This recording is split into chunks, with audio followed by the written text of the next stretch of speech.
오늘은 그리스도를 닮아가는 사람들이라는 제목으로 함께 말씀을 나누겠습니다. 한번 제목을 따라할까요?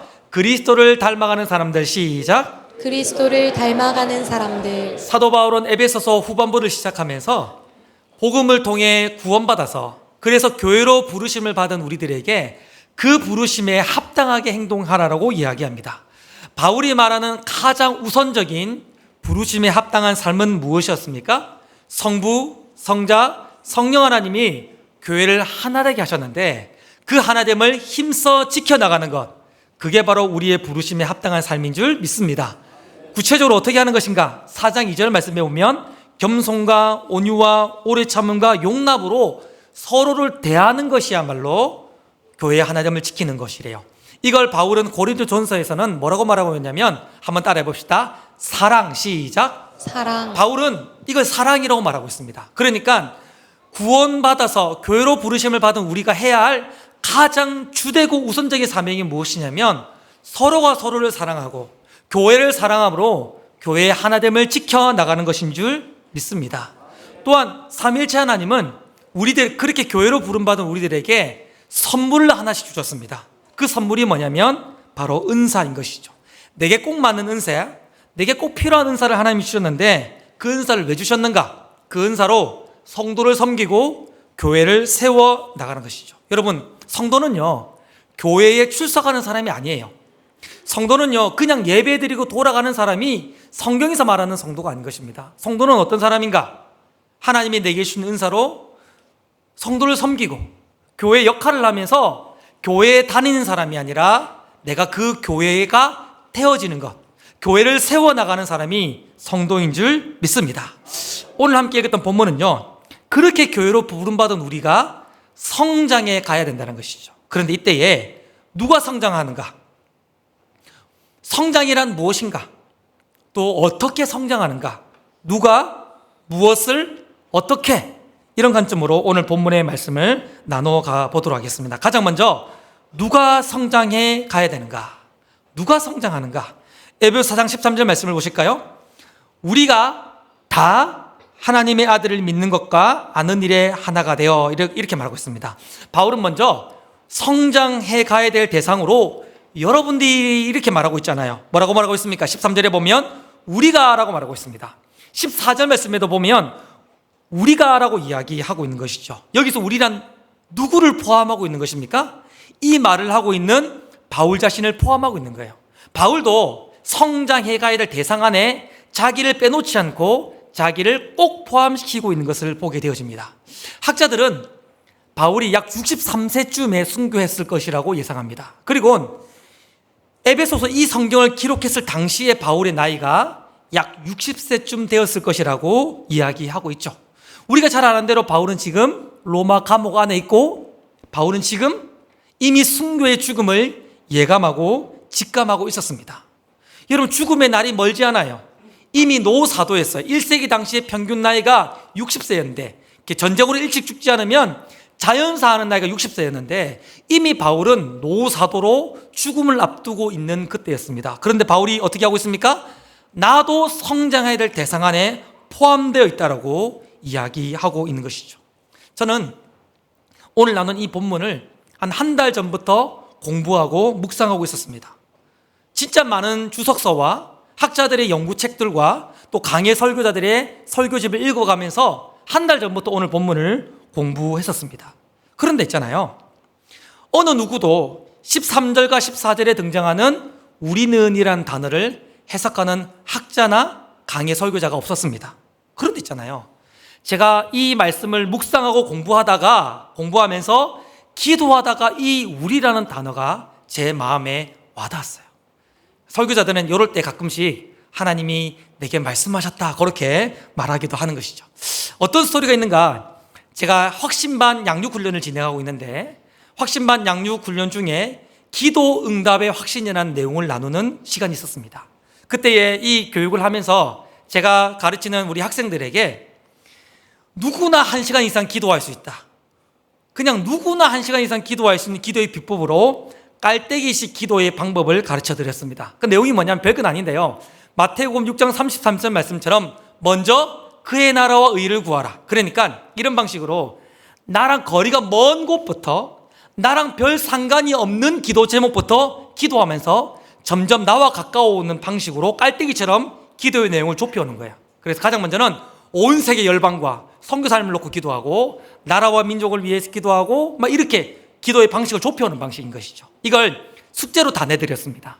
네, 숙제만 내드리면 안 되죠. 저도 해야 되잖아요. 그래서 제가 그 주간에는 철저하게 깔때기식 기도로 기도를 하고 있었습니다. 그래서 새벽에 이제 새벽기도 설교 마치고 온 세계 열방을 위해서, 그리고 더 나아가서는 북한과 우리나라를 위해서 대구와 경북과 경상까지 기도했습니다. 그리고 교회를 놓고 기도하는데 그날은 우리 교회 모든 장년 성도들의 이름을 불러가면서 기도하고 싶은 마음이 들었어요. 그래가지고 우리 교회 교육자들이 가지고 있는 파일 중에 모든 성도들의 이름을 정리해 놓은 파일이 있습니다. 그걸 꺼냈습니다. 그리고 이 파일이 어떻게 정리되어 있냐면 남자와 여자가 구분되어져 있고 어린 순서부터 나이가 많은 순서대로 파일이 정리되어 있어요. 그래서 그 파일을 꺼내가지고 이름을 한 명씩 부르면서 기도하기 시작했습니다. 하나님, 문현준, 김성환, 정영석, 하지성, 박재현, 박재범, 박주연, 배재우, 고성민, 이렇게 어린 순서부터 이름을 쭉 불러가면서 기도하다가 제일 마지막 남자 누구까지 갔냐면, 우리 교회 가장 나이가 많은 남자분이 누구시냐면 35년생이신 우리 전성환 목사님이 가장 나이가 많으세요. 거기까지 갔어요. 그런데 그 바로 옆에 보니까 누가 있냐면 41년생, 우리나라 나이로 하면 한 85세쯤 되는 41년생, 우리 교회에서 두 번째로 나이가 많으신 서영교 집사님이 딱 이름이 있는 겁니다. 이미 지나갔는데 제일 마지막 목사님까지 기도하고 옆에 보니까 41년생 서영교 집사님이 눈에 딱 보이는 순간 우락강강한 감동이 제게 밀려오기 시작했습니다. 우리 서영교 집사님 어떤 분이시냐면 잘 아시다시피 우리 확신반 양육생 학생이에요. 양육생 중에 최고령자이신데 너무 겸손하고 열정적으로 수업에 임하시는 분이십니다. 예습을 해오는데 그 교재에 글자가 다 안 보일 만큼 빽빽하게 성경 구절을 적으시는 그런 분이십니다. 제가 기도하다가 서영교 집사님의 이름을 지나가고 다시 집사님 이름이 보여서 서영교 집사님 이름을 다시 한번 부르는 순간에 제가 공부하고 묵상했던 에베소 4장 13절에 우리는, 14절에 우리는 이 단어와 서영교 집사님이 딱 연결된 것입니다. 서영교 집사님 생각하니까 바울의 마음과 바울이 왜 자기 이름을 빼놓지 않고 우리는이라고 기록했는지 그 마음이 감동으로 느껴지기 시작했어요. 마음을 추스리고 여자로 돌아갔습니다. 하나님, 박지민, 백성경, 조유경, 허소미, 요분들이 20대 집사님들이시거든요. 하고 쭉 여자들은 엄청 많더라고요. 쭉 갔는데 어디까지 갔냐면 42년생 정필순 권사님까지 갔습니다. 근데 그때 이름에 탁 걸리는 거예요. 우리 정필순 권사님 어떤 분이십니까? 지금 어디 계시죠? 어디 계시죠? 오늘 못 오셨어요? 저기 계시네. 네, 저기 계십니다. 42년생 진짜 어떤 분이시냐면 우리 성경반의 학생이십니다. 양육생 학생이십니다. 그런데 성경반이 어떤 반입니까? 숙제 많기로 유명한 혹독한 반 아닙니까? 숙제를 어떻게 내야 되냐면 그냥 내는 게 아니라 영상으로 찍어서 숙제를 올려야 돼요. 그런데 제가 우리 강사님에게 얘기를 들어보니까 우리 정필승 권사님이 숙제를 율동하면서 영상으로 찍어 올리면 그걸 보는 사람들이 도전받고 막 마음이 싱숭생숭하면서 콧구멍이 벌렁벌렁하면서 막 은혜 받는다는 이야기를 하시더라고요. 근데 그걸 제가 들어놓는데 이 42년생, 이미 바울의 나이를 훌쩍 넘기신 이 42년생 정필승 권사님의 모습을 떠올리니까 이 바울이 왜 우리라는 이야기를 썼는지가 이해가 되더라고요. 에베소 4장 13절에 우리는에 해당되는 분들이 바로 우리 교회에 있구나라는 생각들이 들면서 제가 감동했던 기억이 있습니다. 이런 시편 92편 12절부터 14절 말씀에 이런 말씀이 있습니다. 의인은 종려나무같이 번성하며 레바논의 백향목같이 성장하리로다. 그들은 늙어도 여전히 결실하여 진액이 풍성하고 빛이 청청하니. 할렐루야. 의인의 삶은 어떻습니까? 나이가 들어도 멈추지 않고 끊임없이 성장해 나간다는 것입니다. 의인들은 나이가 들어도 나이를 탓하지 않고 그들의 백발을 탓하지 않고 계속해서 자라나고 성장하면서 결실한 풍성한 열매를 맺는다는 것이죠. 그들이 계속 자라고 있으니까, 성장하고 있으니까 빛이 청청하다고 말합니다. 사전을 살펴보니까 항상 푸르고 생기가 넘치며 영향력 있는 삶을 산다라는 그런 뜻이더라고요. 오늘 신부님 강의를 들었는데 이런 재미난 이야기가 있더라고요. 73세 할아버지가 노인정에 가기 싫다고 신부님께 이야기했답니다. 신부님이 아니 73세 할아버지면 노인정에 가야지 왜 노인정 가기 싫습니까? 라고 물었더니 할아버지가 이렇게 이야기했다고 말합니다. 노인정 가면 형들이 자꾸만 심부름 시켜 가기 싫어 이렇게 얘기했답니다. 근데 그 밑에 댓글이 달렸는데 댓글이 너무 재밌었어요. 이렇게 댓글이 달렸습니다. 우리 엄마는 79세신데 노인정 가면 90세 언니들이 자꾸만 심부름 시켜서 노인정 안 가고 있습니다. 이렇게 얘기하더라고요. 여러분, 우린 이미 100세 시대를 살고 있습니다. 또한 하나님 앞에 노인은 없는 줄 믿습니다. 하나님 앞에 우리 모두는 여전히 자라나고 성장해야 될 청년들인 것이죠. 여러분, 바울은 13절 말씀에 여러분 성경으로 눈으로 성경을 보십시오. 바울은 13절에 우리가 자기를 포함시키고 우리가 라고 말한 다음에 또 뭐라고 말하고 있습니까? 우리가 다 이렇게 말하고 있습니다. 우리가 다 성장해야 된다고 이야기하고 있습니다. 교회로 부름받은 사람들 중에 구원받아 복음으로 구원받고 그래서 교회 가는 우리들 중에 한 사람도 성장하지 않아도 될 사람은 없다는 것입니다. 교회가 되어서 우리가 부르심을 받았는데 그 부르심에 합당하게 살아가는 사람들이 무엇이냐면 전부가 다 한 사람도 빠지지 않고 다 성장을 지향하는 삶을 살아가야 된다는 것이죠. 여러분, 우리 중에 이만하면 됐지라는 사람은 아무도 없습니다. 내 나이가 이 정도인데 나는 그만 배워도 된다는 사람은 한 사람도 없습니다. 나의 직분, 나의 신앙의 영수, 나 정도의 신앙의 지식이면 그만 자라도 된다고 말할 사람은 한 사람도 없는 것이죠. 바울은 그래서 그걸 강조하기 위해 우리가 다 성장해야 된다고 말하고 있는 것입니다. 여러분, 주님 앞에 서는 날, 그날까지 청년으로 멈추지 않고 성장할 수 있기를 주님의 이름으로 축원합니다. 왜 그렇게 해야 되는가? 그것은 우리의 성장의 목표가 너무 독특하기 때문인 것입니다. 왜 우리가 멈추면 안 되냐면 우리가 성장하고 자라나야 될 성장한 목표가 너무 위대하기 때문인 것입니다. 또 우리가 성장하는 게 너무 독특한 특징들을 가지고 있기 때문인 것이죠. 여러분, 성장이 뭡니까?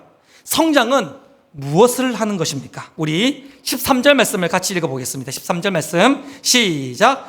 우리가 다 하나님의 아들을 믿는 것과 아는 일에 하나가 되어 온전한 사람을 이루어 그리스도의 장성한 분량이 충만한 데까지 이르리니. 아멘. 이 구절은 성장이 뭔지를 우리에게 가르쳐주는 구절이에요. 또 이 구절은 우리가 과연 어디까지 어느 수준까지 성장해야 되는지를 우리에게 보여주는 구절입니다. 자, 먼저 보시면요, 온전한 사람을 이루어 라고 말하고 있습니다. 한번 따라합시다. 온전한 사람을 이루어. 시작. 온전한 사람을 이루어. 여러분, 온전한 사람이란 뜻은 무엇일까요? 이 말의 뜻은요, 하나님과 사람 앞에서 흠이 없는 사람입니다.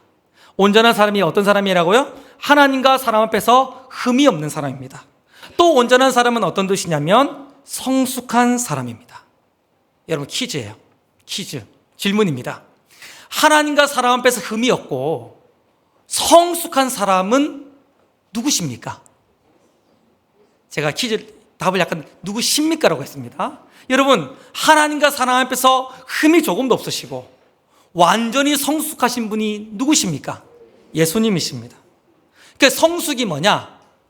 예수님을 닮아가는 것인 줄 믿습니다. 그런데 우리가 이건 다 알고 있어요. 그런데 예수님을 닮아가는데 어느 정도까지 닮아가야 됩니까?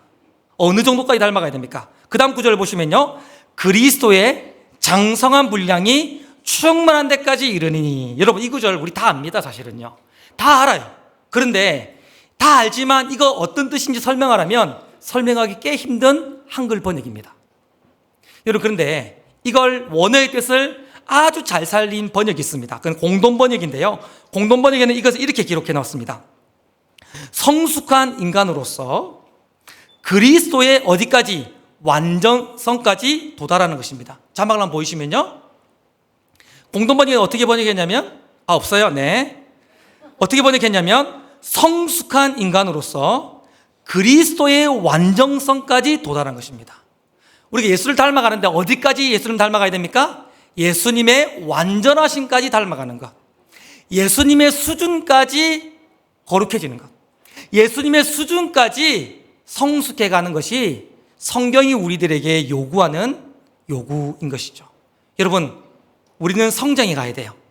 예수님을 닮아가는 것이죠. 근데 어느 정도까지 예수님을 닮아가야 되냐면 예수님의 그 수준까지, 예수님의 완전한 수준까지 우리는 점점 예수를 닮아가야 되는 것입니다. 그래서 15절에 이렇게 말하고 있습니다.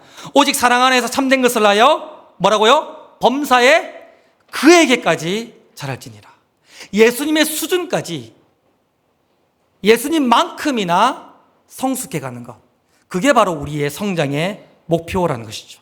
그래서 우리는 실수 없는 것입니다. 왜요? 우리의 성장의 목표가 예수님이기 때문입니다. 예수님의 수준만큼 성장해야 되기 때문에 나 정도는 되었다, 나는 안 해도 된다, 나는 멈춰도 된다라고 말할 수 있는 사람은 단 한 사람도 없는 것입니다. 왜냐하면 우리의 성장의 목표가 너무 위대하기 때문인 것입니다. 여러분, 이분 아시죠? 장애인으로서 미국 백악관 정책 차관보까지 보내신 강영우 박사님이십니다. 이분이 쓴 글에는 아주 재미있는 이야기가 하나 들어있는데요. 1990년대 중반에 하버드생 신입생 모집 숫자가 1600명이었는데 1600명 중에 무려 6%가 한국 학생들이었다고 합니다. 대단한 거예요. 1600명의 하버드생들이 신입생 중에 6%가 한국 학생이었던 것입니다. 근데 더 놀라운 것은요, 이제 내려주셔도 됩니다. 네. 네. 1600명의 모집생들, 신입생 중에 6%가 한국 학생이었는데 더 놀라운 것은 전체 하버드 학생들 중에 낙제자가 있는 거예요. 낙제자를 10명이라고 봤을 때에 10명 중에 무려 9명이 한국 학생이었다는 것입니다. 근데 강영우 박사가 왜 그런가? 왜 그렇게 한국 학생이 많이 낙제하는가에 대해서 이렇게 이야기했습니다. 한국 학생들은 외국 학생들과 다르게 장기적인 목표가 없다는 것입니다.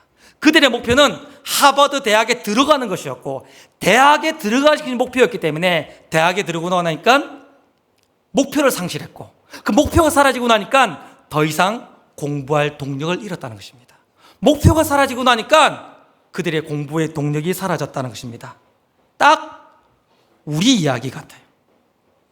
예수님은 산상순의 말씀을 통해 이렇게 말씀하셨습니다. 아버지의 온전하심처럼 너희도 온전해져 가야 된다라고 우리의 인생의 목표를 말씀해 주셨습니다. 예수님은 이렇게 말씀하셨습니다. 나를 따르라. 나의 성품, 나의 인격, 나의 삶을 쫓아 나의 수준으로 나를 닮아오는 것이 너의 신앙의 목표라고 우리의 신앙의 목표를 분명하게 말씀해 주셨습니다. 절대 우리는요, 구원받은 것에 멈출 수 없습니다. 나 정도면 되었지라고 말하면서 멈추거나 안주할 수 있는 사람은 이 세상에 아무도 없는 거예요. 우리는 너무 선명한 신앙의 목표가 있는 것입니다. 멈출 수 없는 목표가 있는 거예요. 그래서 오늘 우리들에게 그리스도의 장성한 분량에 충만한 데까지 이르도록 성장해 가라고 말했던 이 바울도 어떤 인생을 살았습니까? 빌립보서 3장 12절 말씀이면 내가 이미 이루었담도 아니고 온전히 이루었담도 아니고 그리스도에 그렇게 잡힌 바 된 그것을 향하여 나는 지금도 달려가고 있다. 이때 바울이 죽음을 앞두고 있을 때였습니다. 성장해 가야 될 목표를 바울이 바라보면서 나는 지금도 그 성장의 목표를 향해 뛰어가고 있다라고 바울은 말하고 있는 것입니다. 그러나 우리는 너무 많이 멈춰 있어요. 여러분 자신을 보십시오. 우리는 너무 많이 멈춰 있습니다. 마치 목표를 상실해서 낙제한 하버드생처럼 우리 신앙의 목표를 상실한 채 구원받았으니까 되었지, 이만큼 교회 나오면 되었지, 이 정도 직분이면 이만큼 열심히 섬기면 되었지라고 말하면서 영적인 포만감에 빠져 있는 거예요. 성경이 말하고 구원받은 우리들에게 명령하는 성장의 목표를 우리는 다 쓰레기통에 분리수거해서 다 집어넣고 있는 것입니다. 여러분, 코로나 이후에 한국교회는 급격한 감소를 경험하고 있습니다. 한국교회는 출석, 재정, 훈련, 선교 모든 면에서 15%, 20%가 이미 감소했었습니다.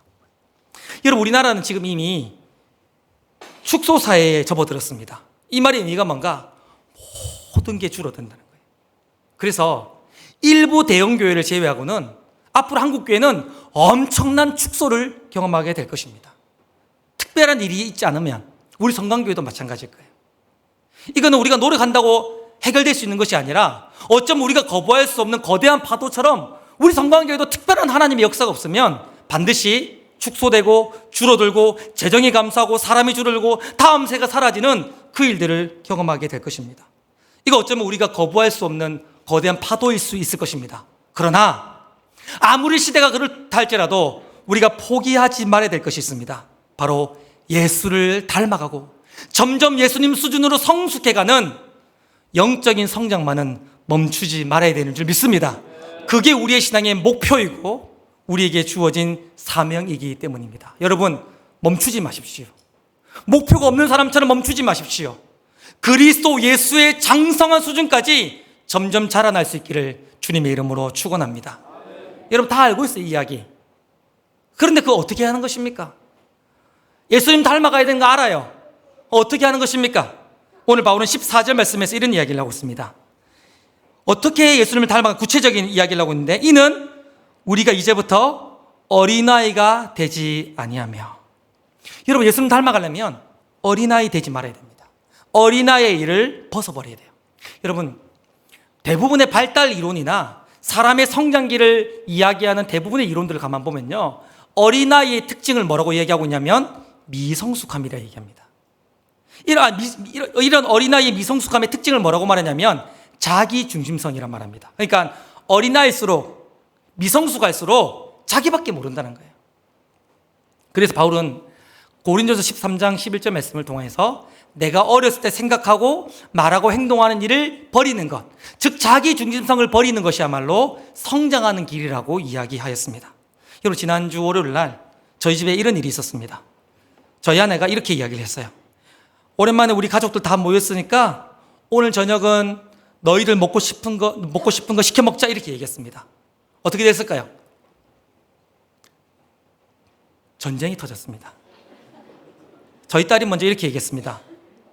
너희가 먹고 싶은 거 먹자 했으니까 저희 딸이 얘기했습니다. 알았어, 쌀국수 먹자. 아들이 이야기했습니다. 아니, 돈가스 먹자. 그러자 우리 딸이 대받아쳤습니다. 아니, 쌀국수 먹자고. 쌀국수 먹자고. 아들이 대받아쳤습니다. 무슨 소리 하냐고. 돈가스 먹자고. 돈가스. 쌀국수 먹자, 돈가스 먹자, 쌀국수 먹자, 돈가스 먹자 싸우기 시작하는 겁니다. 지가 먹고 싶은 거 먹겠다는 겁니다. 갑자기 과거 청문회가 일어나기 시작했습니다. 아니, 네가 예전에 그거 할 때 내가 양보해줬잖아. 쌀국수 먹자. 아니, 그때 누나가 이래가지고 그때 누나 먹고 싶은 거 먹었으니까 돈가스 먹자. 아니 네가 길을 확 닫아버렸습니다. 그리고 시간이 지나서 음식이 배달되어 왔습니다. 뭐가 배달되어 왔을까요? 쌀국수가 배달되어 왔습니다. 저희 딸이 무력으로 동생을 제압하게 된 것이죠.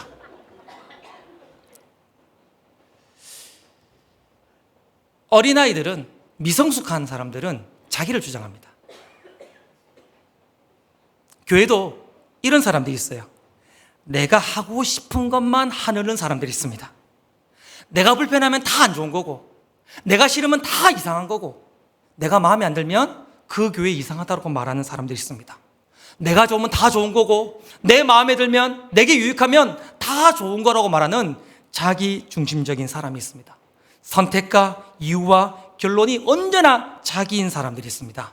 이런 사람들을 어린아이, 미성숙한 사람들이라고 말하고, 이런 어린아이들이 많은 교회가 바로 미성숙한 교회인 것입니다.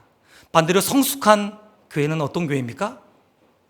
나를 주장하지 않고 예수님처럼 자기를 부인하면서 다른 사람들을 위해 희생의 삶을 살아가는 사람들, 어른들, 성숙한 사람들이 많은 교회가 성숙하고 좋은 교회인 줄 믿습니다. 여러분, 우리 교회는 밥이 맛있는 교회예요. 그래서 얼마 전에 등록한 새가족 중에 이런 얘기 하셨던 분 계십니다. 이 교회는 밥이 너무 맛있는 것 같아요. 그러면서 이렇게 등록하신 새가족도 있었습니다. 여러분, 그런데 이렇게 맛있는 식사가 하늘에서 만나처럼 뚝 떨어집니까? 아니에요. 주중에 장을 보고 토요일날 그걸 다 따듬고 주일이 되면 제일 이쁘게 화장을 하고 제일 이쁜 옷을 입고 와가지고 어떻게 합니까? 식당에 들어가 땀을 뻘뻘 흘리면서 냄새나는 그 식당에서 죽으라고 일하는, 자기를 부인하고 희생하는 성숙한 여자 성도들이 있기 때문에 여러분들은 매주마다 맛있는 식사를 먹는 겁니다. 여러분, 그냥 하늘에서 떨어진 식사가 아니에요. 누군가는 자기의 화장을 갈아 넣는 건 엄청난 여자들의 희생 아닙니까? 자기들의 엄청난 자기 부인과 희생을 갈아 넣어가면서 여러분 그 식사가 나오는 것입니다. 제 설교문에 이렇게 적었습니다. 내년부터는 남자들도 좀 했으면 좋겠습니다. 갈로 열고 설거지라도 좀 이렇게 적어놨습니다. 성숙한 남자들이여 일어날 수 있기를. 아멘. 여러분, 우리 교회는 교인들의 숫자에 비해서 주차장이 부족한 그런 교회입니다. 참 감사한 일이죠. 그래서 예배를 1부, 2부로 나누었지만 여전히 장소가 부족합니다. 그래서 오늘도 이런 광고를 내고 이런 어려움을 호소했었습니다. 올여름 얼마나 더웠습니까? 그런데 여러분 알고 계십니까? 우리 교회 성도들 중에 충분히 차를 타고 올 수 있지만, 차를 타고 오셔야 되지만 차를 고의적으로 집에 두시고 그 더운 여름 땀을 뻘뻘 흘리며 걸어오시는 성도님들이 꽤 많다는 사실을 여러분 알고 계십니까? 차를 일찍 와서 충분히 주차장에 넣을 수 있지만 차를 저기 지하에 대고 저기 강변에 대고 저기 다른 곳에 대어서 먼 거리를 걸어오시면서 다른 성도들이 주차장에 편리하게 주차할 수 있도록 자기를 부인하고 희생하는 성도들이 많다는 사실들을 여러분 알고 계십니까? 그 더운 여름날 떼양볕에서 일일이 주차를 안내하시는 그런 성도님들이 있다는 사실들을 여러분 혹시 알고 계십니까? 여러분, 금요일이 되면 우리 교회에 아픈 분들이 막 몰려옵니다. 어떤 분들입니까? 막 허리 아프고 무릎 아프고 막 고지혈증 있고 혈압 안 좋아가지고 약 드시는 분들이 막 몰려옵니다. 그래가지고 갑자기 청소도구하며 청소를 막 끝내던 청소도구를 끝내더니 몸도 온천치 않으신 분들이 2층을 청소하기 시작합니다. 쓸고 닦고 조이고 기름치면서 몸도 안 아픈 분들이 막 그걸 청소해요. 그럼 좀 있으면 1층으로 어떤 분들이 또 약 드시는 분이 내려가십니다. 아이고 저 아픈 분들이 와 저러나 하면 키주름을 청소하고 막 소독하고 다음 세대 우리 청소년 주일학교 공간들을 막 빡빡 닦으면서 우리 아이들을 생각하면 기도하면서 거기를 청소하시는 분들이 계십니다. 그분들 중에 몸 온전하신 분 한 사람도 없습니다. 토요일 되면 더 아픈 분들이 오십니다. 허리도 못 펴시는 분들이 와가지고 교육자들보다 더 빨리 출근하셔가지고 본당부터 교회 주변까지 온 데를 청소하시면서 어떻게 하면 우리 성도들이 좋은 환경 속에 예배할 수 있을까? 그런 분들이 계시단 말이죠. 주일 얼마나 피곤합니까? 다 마치고 나면. 근데 집에 안 가고 쓰레기를 정리하고 교회를 청소하고, 그 사실 우리 교육자들이 해야 할 일인데 그 교육자들 위해서 주일날 마지막까지 남아서 청소를 관리하시는 분들도 계십니다. 여러분, 토요일 밤 되면요 이상한 분들이 또 몰려오십니다. 아픈 분들이 유독 이렇게 아파 보이신 분들, 유독 기도 제목이 많은 분들이 모여오셔가지고 성도들의 기도 제목을 가지고 모든 예배 순서와 예배의 기도 설교 제목과 막 예배자들을 위해 일일이 불러가면서 기도하시는, 자기 기도 제목이 한 보따리인데 그거 내려놓고 다른 사람들을 위해 기도하시는 그런 분들이 계시단 말입니다. 그분들 중에 약 안 드시는 분, 관절이 온전히 있으신 분 잘 없습니다. 제가 보기에 그분들 제일 돌봄받아야 될 분들이에요.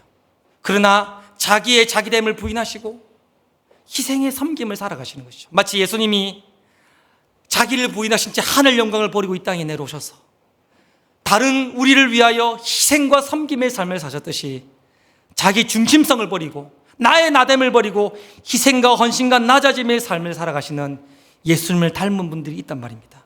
여러분 축복합니다.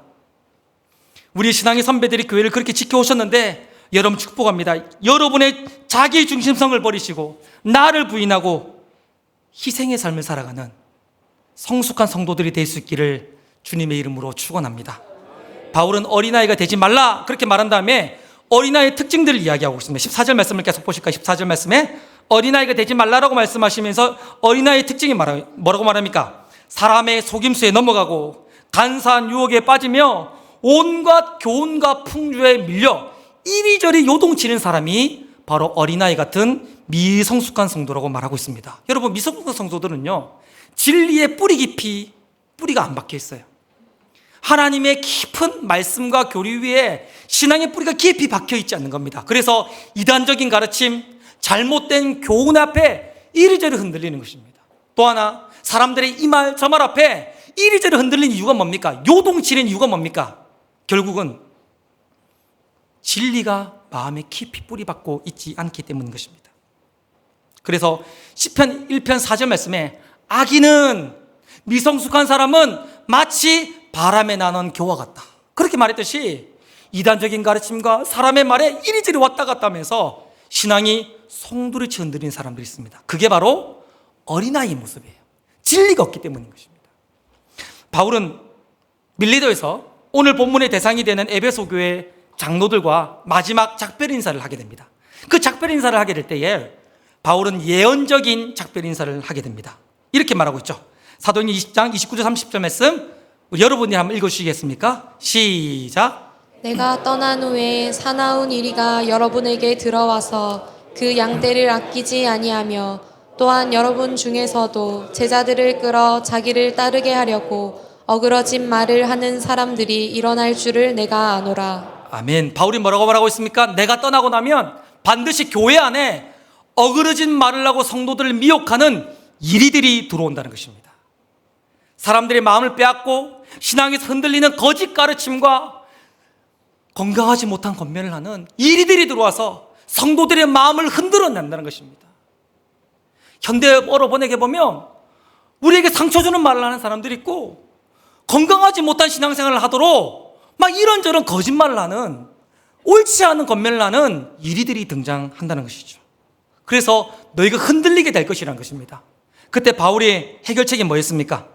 20장 32절 말씀을 보면, 지금 내가 여러분들을 주와 및 그 은혜의 말씀에 부탁하노니, 그 말씀이 어떻게 합니까? 그 말씀이 여러분들을 능히 든든히 세우사. 바울은 에베소 교회 장로들과 마지막 작별을 하면서 이리들이 들어와서 여러분 교회를 흔들 것이고 이단적인 가르침과 상처되는 말을 하게 될 것인데, 그러나 말씀 앞에 여러분들을 부탁합니다. 그 진리의 말씀이 여러분들을 든든하게 세워 흔들리지 않는 성숙한 사람으로 만들어낼 것이라고 말씀하고 있는 것이죠. 여러분, 어린아이 되지 않으려면, 날마다 젖이나 먹고 상처받고 쓰러지고 이단적인 가르침에 넘어가는 어린아이 되지 않으려면 어떻게 해야 되는가? 미성숙한 성도에 머물러 있지 않으려면 어떻게 해야 되는가? 하나님의 말씀 앞에 서야 되는 줄 믿습니다. 여러분, 특별히 이 시대는 너무 혼란한 시대입니다. 너무 혼란한 시대예요. 그래서 여러분, 특별히 교리의 말씀 앞에 여러분 서셔야 됩니다. 여러분 있잖아요, 여러분 어렸을 때에 잘 넘어졌죠? 아닌가요? 여러분 어렸을 때 잘 넘어졌죠? 넘어져가지고 자빠지고 깨지고 상처나고 무릎 깨고 그랬던 기억이 있죠? 한 70년 전으로 돌아가 보세요. 그럴 겁니다 아마. 그랬는데 뭐 하고 나서 언제부터 여러분이 안 넘어졌습니까? 어떤 사건 이후부터 여러분이 안 넘어졌습니까? 어느 날부터 여러분들이 안 넘어지고 균형을 잘 잡았습니까? 정답을 알려드릴까요? 나도 모르는 사이에 내가 성장한 거예요. 여러분, 말씀이 딱 그래요. 여러분, 교리의 말씀을 배우면, 양육 훈련을 하면 이런 생각이 듭니다. 이거 배워가 뭐 하겠노? 이런 마음이 듭니다. 특히 교리의 말씀을 배우면 이게 내 삶에 당장 써먹지도 못하고 당장 내 삶에 도움도 주지 못하고 양육 훈련에도 조금도 바뀌어지지 않는 것 같은 내 모습을 보면서 이거 어디다 쓰겠노? 이런 마음이 듭니다. 그게 바로 사탄의 유혹인 것입니다. 전혀 바뀌지 않을 것 같은 그런 자리 가운데서도 우리는 교리의 말씀을 들을 때에, 하나님의 말씀으로 양육을 받을 때에 나도 모르는 사이에 나의 영적인 근력이 붙고 진리의 분별력과 판단력이 생기면서 내가 자라나게 되는 줄 믿습니다. 그래서 이단적인 가르침에 넘어가지 않고, 그래서 사람들의 말에 쉽게 상처받지 않고 흔들리지 않는 건강하고 성숙한 신앙인으로 자랄 수 있게 되어지는 것이죠. 여러분, 잘 기억하십시오. 성장해야 됩니다. 바울은 성장하라면서 하지 말아야 될 것으로 어린아이가 되지 말라라고 말합니다. 어린아이가 되지 말라란 말은 두 가지입니다. 자기 중심성의 삶을 살지 말라는 것입니다. 그리고 예수님처럼 나를 부인하고 희생과 섬김의 삶을 살아라는 것이죠. 두 번째로, 어린아이처럼 되지 않으려면 말씀을 배워야 됩니다. 말씀이 내 삶에 한 전락도 도움이 안 되는 것 같아 보인다 할지라도 여러분, 말씀 앞에 나가셔서, 특별히 교리의 말씀 앞에 나가셔서 여러분들을 세워 나가셔야 됩니다. 그래야 어린아이로 살지 않는 것입니다. 축복합니다. 어린아이 되지 말고 장성하게 자라날 수 있기를 주님의 이름으로 축원합니다. 마지막으로, 그러면 어떻게 할 때 우리는 자라날 수 있는가? 어떻게 할 때 우리는 장성하게 자라날 수 있는가? 두 가지인데요. 4장 16절 상반절 말씀을 보실까요? 같이 한번 읽어보겠습니다. 시작. 그에게서 온몸이 각 마디를 통해 도움을 받음으로 연결되고 결합되어. 뭐라고 말하고 있습니까? 여러분, 제일 앞에 나오는 그에게는 누굴까요? 여기서 그는 누굴까요? 예수님이십니다. 자, 어떻게 하면 성장할 수 있는가에 대해서 바울이 말하기를 그에게 어떻게 되라고요? 연결되고 결합되어져야 되는 거예요. 그러니까 예수님에게 우리가 연결되고 결합되어질 때에 그분의 양식을 먹고 그분의 양분을 먹으면서 우리는 예수님의 장성한 분량까지 자라날 수 있습니다. 그런데 조건이 있어요. 중간을 보시면요, 온몸이 그냥 우리가 예수님과 연결되어지는 것이 아니라 어떻게 말하고 있습니까? 온몸이 각 마디를 통해 서로 도움을 받으면서 연결되고 결합된다고 말합니다. 이게 어떤 말입니까? 우리가 사실은 이게 이미 에베소서 2장 말씀을 통해서 이미 배웠던 내용이에요. 우리는 다른 지체들과 함께 머리이신 그리스도와 연결되어지는 교회가 된 줄 믿습니다. 여러분, 다시요. 예수 그리스도가 교회의 머리이시고 우리가 곧바로 그분께 연결되어지는 것이 아니라 우리 옆에 있는 지체들과 함께 마디의 도움을 받아가면서 머리이신 예수님과 연결되어지고 결합되어지는 줄 믿습니다. 어떻게 되는 거예요? 구체적으로 에베소서 2장 20절부터 22절 말씀은 두 가지로 말하고 있습니다. 어떻게 말하고 있냐면 한번 따라할까요? 말씀과 성령. 시작. 말씀과 성령. 말씀으로 지체들과 함께 말씀을 나누는 거예요. 말씀으로 서로 교제하고 말씀으로 함께 은혜 받고 말씀으로 함께 권면하고 말씀을 함께 배워가면서 함께 말씀으로 머리신 예수님과 함께 예수님에게 결합되어지고 연결되어지는 것입니다. 더 나아가서는 우리가 사도신경에 고백하듯이 성령의 교통하심을 믿사오며 라고 고백하듯이 성령 안에서 성령님을 통하여 함께 사랑의 교제를 나누면서 머리신 예수님과 연결되어지고 교통하는 것입니다. 여러분, 성장하려면 예수님께 붙어 있어야 돼요. 그러나 이 신비가 뭐냐면, 교회의 신비가 뭐냐면 나 혼자 교회가 될 수 없어요. 나 혼자 교회가 될 수 있지 않는 것입니다. 나의 지체들과 함께 말씀과 성령 안에서 함께 교제하는 방식으로, 나누는 방식으로 머리신 예수님과 연결되어지고 교통하며 그분의 양식을 먹을 수 있는 것입니다. 여러분, 혹시 이 자리에 예배로 나오신 분 계십니까? 너무 귀하십니다. 예배만 하러 나오신 분 계십니까? 너무 귀하십니다. 예배만 출석하시는 분 계십니까? 너무 귀하십니다. 꼭 식사하고 가시길 바랍니다. 그런데 여러분, 우리가 여기에서 멈추는 건 너무 안타까운 일이에요. 성경이 말하는 성도는 그런 사람 아니에요. 성경이 말하는 교회는 그런 것 아닙니다. 성경이 말하는 성도, 성경이 말하는 성숙한 성도, 성경이 말하는 교회는 무엇인가? 나의 지체들과 함께 말씀과 성령 안에 교제하며 머리신 그분에게 연결되어지고 결합되어진 것, 이게 교회인 줄 믿습니다. 그때 영적인 양분을 먹으면서 자라나게 되는 것이죠. 두 번째가 있습니다. 16절 하반절 말씀 같이 읽어보겠습니다. 시작. 각 지체의 분란대로 역사하사 그의 몸을 자라게 하며 사랑 안에서 스스로 세우느니라. 아멘. 이 말이 뭡니까? 교회 쇼핑하지 말고, 교회만 다니지 말고 교회를 세워 나가는 것입니다. 어떻게 해요? 각 지체의 분량대로. 우리가 이거 한 달 전쯤에 이미 나눴던 말씀이에요. 뭐죠? 하나님 우리에게 선물로 주신 것이 있습니다. 각 지체에게 분량대로 지체에게 맞는 우리 한 사람에게 주신 선물이 있습니다. 그게 뭐죠? 은사. 그게 뭐죠? 은사예요, 은사.